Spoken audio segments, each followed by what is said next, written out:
What's up, guys? So today is another oddly warm day in January. It's the end of January right now, and somehow it's 51 degrees outside. It's also like pouring on and off all day, big storm and stuff, so that's probably why. But I'm gonna take advantage of that, and I'm gonna do some more work to the RX-7 because, as you know, we are basically on the home stretch now. It's just little things. I know I mentioned it's just some tidying up the engine bay. I need a new throttle cable. I need to get the hydro set up and stuff like that. And then I'm gonna, when spring comes around, I'm gonna get a tune, I'm gonna get it painted, so on. Oh, and the hood latches, gotta get the hood latches.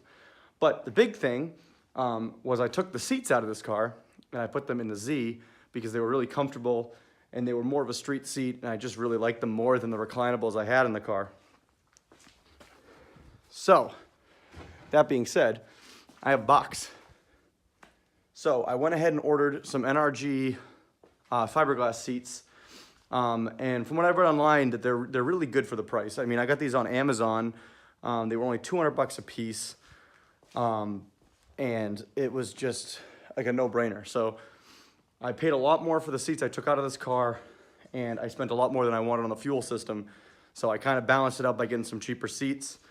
I mean, I can upgrade them later, but the big thing was the seats that were in the car, like I said, were comfortable, but they didn't have any submarine hole. So if I ever want to run more than a 4-point, I can't. They were steel frame seats, which, yes, they don't have a lot of flex, but they, at least noticeable flex. But believe it or not, they're actually not as rigid as the fiberglass seats are. So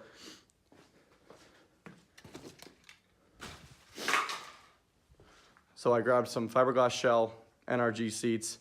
They're a little lighter, they're gonna be a little stiffer, and they can have a 5-point or 6-point. So I'm gonna unbox these and we'll see what they look like. So I actually already had looked at one. Ow. Oh, they actually come with brackets. I just noticed that. I probably will not be using these because I already have a set in the car. Oh, I don't know, those are actually nice. The ones that are already in the car, I don't know if you remember from a while back, but I actually welded studs too, so I don't really feel like welding new brackets on, but let's see, hopefully they fit. If they fit the other brackets, then we'll be sold. And then I can just have extra brackets for something, which would be pretty rad. But let's get this out of here.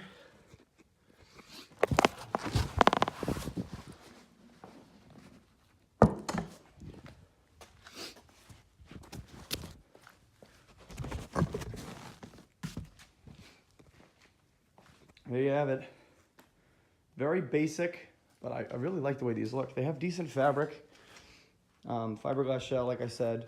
Removable pads. The other seats did not have this. This is very crucial. I love the fact that these race seat pads are completely removable. You know, I actually thought this is kind of what I was getting with those Corbeau DFX seats when I ordered them. I did not realize they were tube frame seats when I bought them. I noticed that when they came, but I was okay with it, and they work perfect for the Z. So these will be the new RX-7 seats. Obviously, I got 2 of them. So what I'm gonna do is I'm gonna take the brackets that I have in the car, I'm gonna throw them on here, and I'm gonna hope the holes in the floor still line up, because I'm not sure how the base of this seat compares with the base that I already had. I did drill the holes pretty big so that these would fit. I have really large backing plates underneath, so I don't really need the hole to be perfect. So yeah, let's pull the car up and see how it goes. I was gonna film a bunch more, and then I realized that you guys already saw me put seats in several cars and take seats out of cars, so I just went ahead and threw them in. Here they are. Issue that actually might be a good thing is the hole mounts on these seats are actually lower, so these seats sit higher.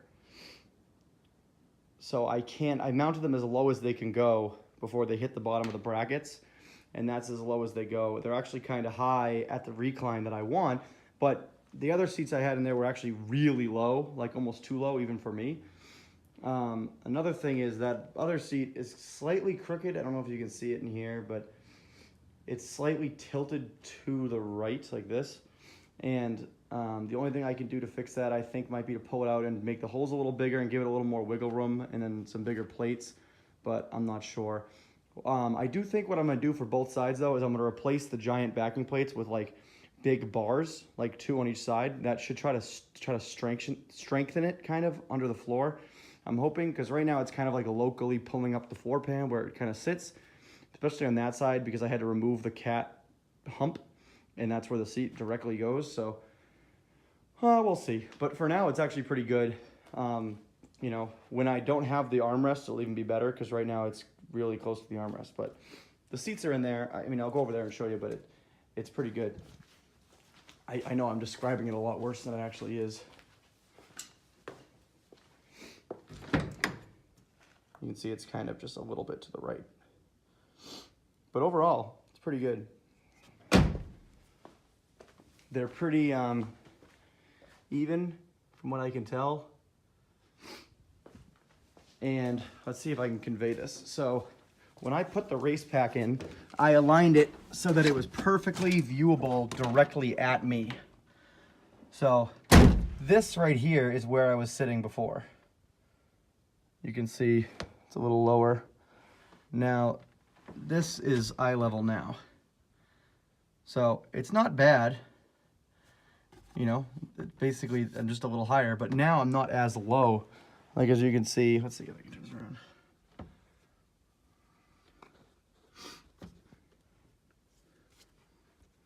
As you can see, I'm not, like, I'm actually at a pretty good height, whereas before I was kind of like way down like here even.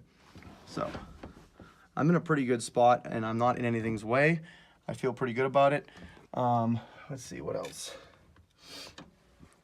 I was mocking up kind of the handbrake, like where I want to put it. I'm thinking it's just gonna go with the wheel. I'm thinking I'm gonna push this. I want to keep the emergency brake, I think. If not, I can take it out, but I'd like to keep it for now. Actually, I don't know. It's kind of stupid. I never really used it in the Miata, and I really don't care to keep it. It's kind of in the way. But either way, imagine this either is moved or it's not right where it is. So that reservoir will basically be where that handbrake is, and it'll kind of sit like this, roughly, but it won't be crooked. It'll be more straight. So I think that's a pretty good spot. It's like just below the height of the steering wheel, and it won't be hitting my leg at all. And I can just build a bracket. And also the other thing is it's not gonna interfere with first gear. So it's first gear, no problems. So one of the other things I really wanna figure out is why the hell, when I'm in any gear, this is third right now, there's just enormous amounts of play. Like enormous. The transmission's not moving because this is on the transmission. So there's just something that's just sloppy as hell. I get every gear. I think what I'm thinking is, if I remember correctly, I think I threw this in quickly and I couldn't find the right bolt that went to the gear selector. I think I just threw some bolt in, and that might be it. Because if even front to back, like I can feel it. I think that might be that slop there, and this might be even worse because it's just twisting in there. But I'm gonna go into the car at some point soon and investigate, because this is unacceptable. I cannot deal with, that's fourth gear. That's in gear, it's like neutral. That's neutral, that's fourth gear. So it's just slop. Even like you put it in first gear and it's like, it looks like neutral. Or third. Like that's third, that's first, because it just returns. It should stay there, instead it's, so that needs to be fixed ASAP. Also, I'm smelling gas. Uh-oh. That's annoying. Maybe it just ran super rich when I first started it and I rolled it forward. That could be it too. But real quick, I'm gonna back it up. And I can do that because I can drive it, which is pretty cool. Now that it runs. Let me just do this quickly because I don't want to ruin the air in here.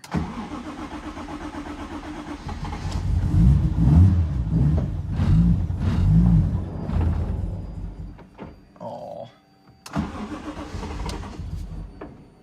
dang it.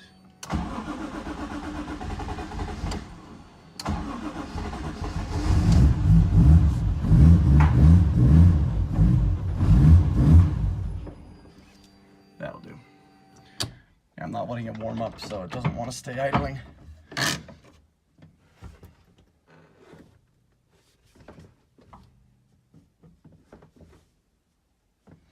Oh well.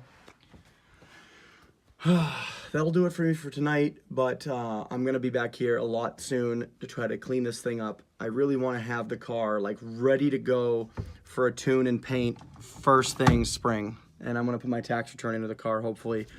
But I want to get the little things done. Off the top of my head, like I said, I got to get the dual caliper bracket set up. I need to get another rear caliper to do that, paint them, get those installed, run the lines. I want to get a new throttle cable that's not a Turbo 2 cable all looped around. I might end up getting a different power steering reservoir because that one's really not convenient and annoying. I want to do like a full bolt check and tighten everything down. That's like, you know, just make sure everything's good. Probably run through the Haltech software again, make sure that's all good and everything that's in there is set up. I need to put the Aero Catch latches on this hood. I want to get new relays for the headlight motors so I can get them to go up and down because right now they don't. Let's see, what else? Oh, I want to get rid of the muffler and the exhaust because right now it's way too quiet. I think that's it off the top of my head. I'll probably think of more stuff, but you'll see videos on it, so that's cool. But yeah, so I'll see you then.